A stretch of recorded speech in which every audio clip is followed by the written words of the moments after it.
दोस्तों, तो यार क्या हाल है। आज की इस वीडियो में हम जानेंगे कि लेवरेज बायआउट क्या होता है। अब इन शॉर्ट और सिंपल मैं आपको बताता हूँ कि लेवरेज बायआउट हम किसे कहते हैं। तो देखो, लेवरेज बायआउट बेसिकली ये होता है कि आप किसी से उधार लेकर कोई चीज़ परचेज़ करो, ठीक है। तो यानी कि वो पैसे भी आपके नहीं हो, और जो सामान आप परचेज़ कर रहे हो या जो शॉप या कोई प्रॉपर्टी वगैरह जो भी आप परचेज़ कर रहे हो वो सामान आपका हो जाए, ठीक है। तो इस चीज़ को हम कहते हैं लेवरेज बाय, यानी कि आपने लेवरेज लिया, पहले आपने जो है उधार लिया, उधार से जो है आपने बाय किया, ठीक है। अब लेवरेज का मतलब उधार नहीं होता। लेवरेज का मतलब होता है कि अपनी इन्वेस्टमेंट को या अपनी कैपेबिलिटीज़ को लीवर अप करना, ठीक है। लीवर अप करना यानी कि इंक्रीज़ करना, ठीक है। जैसे लेट सपोज कि अगर मैं आपको कहूँ कि आप जो है वो 10 रुपये इन्वेस्ट करो, और 10 रुपये जो आपको 10 रुपये पे जो आपको 5 रुपये मिलेंगे, ठीक है। तो आपने कहा कि क्यों ना मैं 100 रुपये इन्वेस्ट करूँ, और 100 रुपये पे जो है मुझे 50 रुपये मिलेंगे, ठीक है। और फिर मैं वो जो 100 रुपये हैं वो जो मैं पैसे लूँगा वो मैं वापस कर दूँगा, ठीक है। यानी कि लेट सपोज कि आपके 10 रुपये थे, लेकिन आपने जो है 90 रुपीज़ आपने उधार लिए, और आपने जो है 100 रुपये पूरे इन्वेस्ट किए, और आपको उस पर 50 रुपये मिले, और आपने जो है 100 रुपये अपने 90 रुपीज़ जो आपने लिए थे उधार वो आपने वापस कर दिए। हो सकता है आप उस पर 10 रुपये का इंटरेस्ट भी लगाओ, तो आपने 10 रुपये भी दिए जो कि आपकी रिटर्न से मिला। यानी कि लेट सपोज कि आपने 50 रुपीज़ कमाए और 10 रुपये इंटरेस्ट दिया, तो आपने टोटल जो है वो 40 रुपये कमाए, ठीक है। जब आपने 100 रुपये की इन्वेस्टमेंट की, ठीक है, ये और 90 रुपीज़ जिसमें से आपने उधार लिए, तो ये क्या हुआ, इसने आपको एक तरीके से लेवर अप कर दिया आपकी इन्वेस्टमेंट को, और आपको लेवरेज मिल गया कितने का, कितने का यहाँ पे आपको लेवरेज मिला। यहाँ पे आपको जो है पूरे 35 रुपीज़ का लेवरेज मिला, ठीक है। अब इसी के साथ ही अगर हम देखते हैं कि आप बगैर लेवरेज अगर इन्वेस्टमेंट करते हैं कहीं पे, तो वो किस तरीके से नज़र आती है, ठीक है। लेट सपोज कि आपके 10 रुपये थे, आपने 90 रुपीज़ के लेवरेज या कि उधार नहीं लिए, ठीक है। और 10 रुपये आपने इन्वेस्ट किया, और तो आपको 5 रुपीज़ का रिटर्न मिला, ठीक है। और ये यानी कि आपका सिर्फ और सिर्फ 5 रुपीज़ का रिटर्न मिला, जबकि आपके पास यहाँ पे 40 रुपये कमाने की पोटेंशियल थी उधार के साथ, ठीक है। तो ये एक तरीके से लेवरेज जो आपकी इन्वेस्टमेंट को एक लिवर अप कर देता है, ठीक है। इसको बेसिकली लिवर अप से ही आया है कि आपको लिवर अप कर दो, ठीक है, आपकी इन्वेस्टमेंट को, नॉट आपको, ठीक है। तो अब हम बात करते हैं कि होते क्या हैं, ठीक है। ये so it basically means buy out something by taking debts. Let's suppose you found a shop that is been sold and it seems like a viable business. Viable business कहते हैं यानी कि साउंड बिजनेस, अच्छा business है, ठीक है। To you यानी कि आपके लिए एक वायबल बिजनेस था ये। So you wanted to buy it but you do not have enough cash, so you borrow money from the bank and put it up that shop as mortgage to the bank, ठीक है। आपने क्या किया कि bank से पैसे लिए कि भाई मुझे ये शॉप परचेस करनी है, और बैंक ने आपको बोला कि मॉर्गेज क्या रखवाओगे, गिरवी की चीज़ क्या रखवाओगे। तो आपने कहा ये शॉप ही मैं आपको गिरवी रखवाऊंगा, ठीक है, जो चीज़ मैं परचेस कर रहा हूँ, ठीक है। फिर जब आप इसकी मॉर्गेज पेमेंट कर दोगे तमाम की तमाम, तो ये शॉप आपकी हो जाएगी, ठीक है। अब तो ये बेसिकली ये एक आइडिया है कि लेवरेज बायआउट हम इस चीज़ को कहते हैं, ठीक है। अब हम देखेंगे कि इसके क्या क्या फ़ायदे होते हैं। तो पहला फ़ायदा ये होता है कि रिटर्न एक्विटी आपकी इंक्रीज़ हो जाती है। अगर हम एक बिजनेस पॉइंट ऑफ व्यू से देखें तो the first advantage of it is that it give a high return on equity, ठीक है। Let's suppose a firm which is finance 80% by debts and 20% by equity. The profit is about 50,000, and let's say that the equity is 20,000 in rupees. Then the return on equity would be, अब देखो ये कह रहा है कि अगर आपकी equity जो है वो 20,000 हो, ठीक है, और आपको प्रॉफिट जो है वो 50,000 का हो जाए, ठीक है। हम एक बिजनेस पॉइंट ऑफ व्यू से देख रहे हैं, तो क्या होगा कि आप अब जब रिटर्न ऑन एक्विटी कैलकुलेट करोगे, जो कि इस तरीके से कैलकुलेट होती है कि आप जो प्रॉफिट को डिवाइड कर देते हो आपकी जो ओनर्स एक्विटी है, ठीक है, स्टॉक होल्डर्स एक्विटी या ओनर्स एक्विटी से, और यहाँ पे मल्टीप्लाई कर दोगे 100 से, तो आपके पास आ जाएगा रिटर्न ऑन एक्विटी, ठीक है। तो इस सूरत में आप देखोगे रिटर्न ऑन एक्विटी कितनी है, 250%, यानी कि 250% it is a very huge amount, ठीक है। यानी कि आपकी जो एक्विटी है ओरिजिनल, उससे आपको 250% जो है वो ज़्यादा आपको प्रॉफिट मिल रहा है, ठीक है। तो रिटर्न ऑन एक्विटी आपकी क्या हुई, 250%।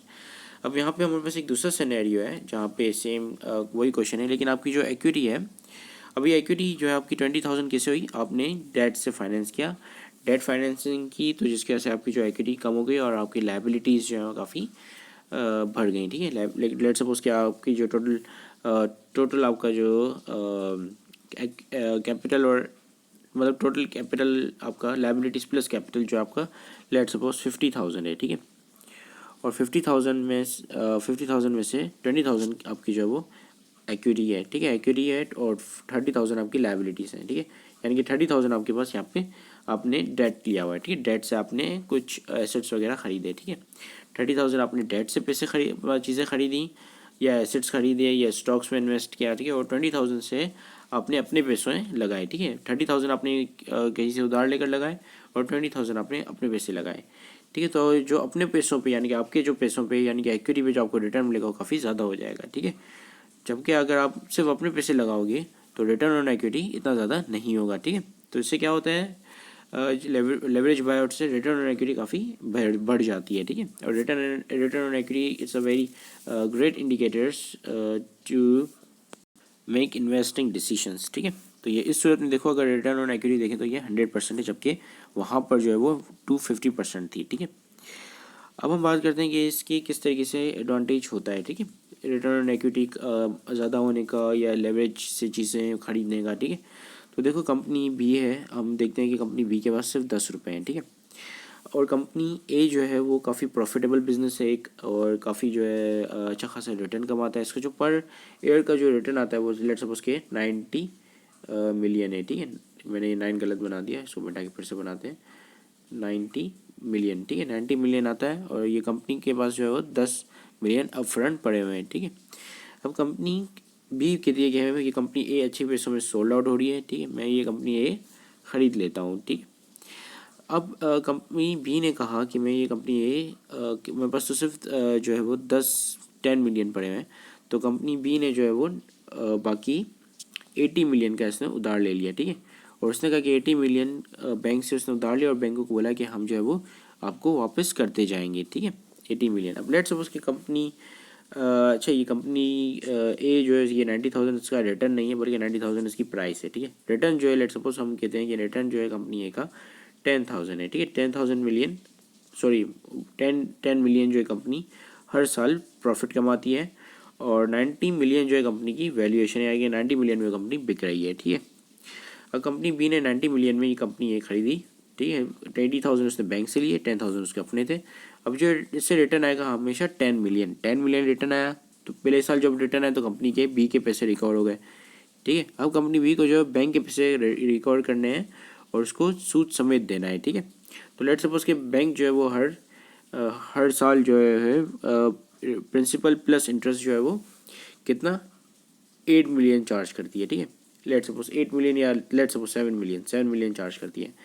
तो कंपनी ए से पहला साल में तो इक्विटी कवर हो गई, ठीक है। अब जो दूसरा साल उसको फिर से कंपनी ए से 10 मिलियन मिलेंगे, उससे क्या होगा कि 7 मिलियन जो है वो इंटरेस्ट की पेमेंट होगी, आई मीन इंटरेस्ट और प्रिंसिपल अमाउंट की पेमेंट होगी, या टोटल जो कर्जा लिया है उस कर्जे की पेमेंट होगी इंटरेस्ट समेत या सूद समेत, ठीक है।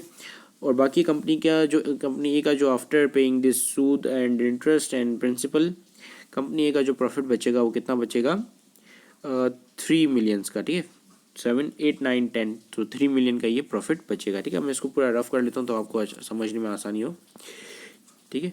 तो 3 मिलियन का इसको प्रॉफिट हो रहा है।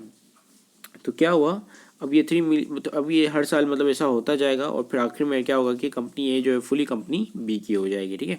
और बैंक का जो लोन भी पे हो जाएगा और कंपनी बी को जो अपने यहाँ से जेब से कोई पैसे नहीं निकालने पड़े, सिंपल कंपनी ए का जो प्रॉफिट था उससे वो पेमेंट करता गया बैंक को, ठीक है। तो इससे क्या हुआ कि लेवरेज बाय आउट से क्या हुआ कि इसको इतना बेनिफिट हुआ कि वो कंपनी ए से जो है पैसे निकालता गया, ठीक है, बैंक को पेमेंट करता गया। और एक वक्त ऐसा आया कि कंपनी ए इसकी हो गई और उसको जो अपफ्रंट इतनी ज़्यादा अपने जेब से पैसा नहीं देना पड़ा, ठीक है, कंपनी बी को। इसी तरीके से मैं आपको एक और एग्जांपल देता हूँ, जैसे लेट्स सपोज आप एक हो, ठीक है, और आपको जो है वो अच्छा एक बिज़नेस करना है, आपको घर खरीदने हैं अच्छे खासे, ठीक है। आप कहते हो कि मैं 4-5 जो है अपार्टमेंट खरीदना चाहता हूँ। अब आपने क्या, आपके पास पैसे नहीं है, ठीक है, आपकी जेब में जो है वो सिर्फ 10 रुपये पड़े हुए हैं, ठीक है, शंभू से खाने के लायक के पैसे हैं, ठीक है। बुरा मत मानिएगा, ऐसे ही सपोज करें एडवाइस, मतलब ऐसे ही जो है हम एक हाइपोथेटिकल सिचुएशन क्रिएट कर रहे हैं, ठीक है। तो आप गए बैंक, ठीक है, आपने कहा कि भाई मुझे 10 मिलियन चाहिए, घर खरीदना है, ठीक है। बैंक ने बोला कि भाई आपको कोई चीज़ प्लेज रखवानी पड़ेगी या मॉर्गेज या जो है वो गिरवी देनी पड़ेगी, ठीक है, कोई चीज़। आपने कहा ठीक है मैं ये घर खरीदना चाहता हूँ, आपके 10 मिलियन जो आप मुझे दोगे मैं उससे ये घर खरीदूँगा और मैं ये घर ही गिरवी रखवाना चाहता हूँ, यानी कि मैं इसके ऊपर जो है मॉर्गेज पेमेंट करता रहूँगा, ठीक है। तो बैंक ने बोला ठीक है, आप ये जो घर है आप हम आपको अब हम ये घर आपके लिए ख़रीदते हैं, और फिर आप जो इसकी मॉर्गेज पेमेंट करते रहना, जब इसकी मंथली मतलब इसकी जो सारी मॉर्गेज पेमेंट हो जाएंगी तब ये घर आपका हो जाएगा, ठीक है।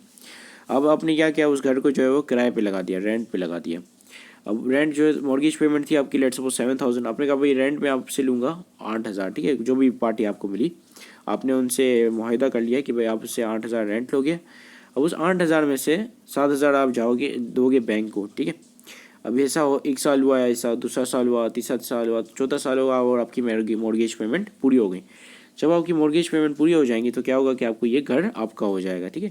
तो देखो आपने ना अपनी जेब से पैसा दिया, ठीक है, ना ही आपने जो है वो मेहनत मुशक्क़त करके बैंक को पेमेंट की।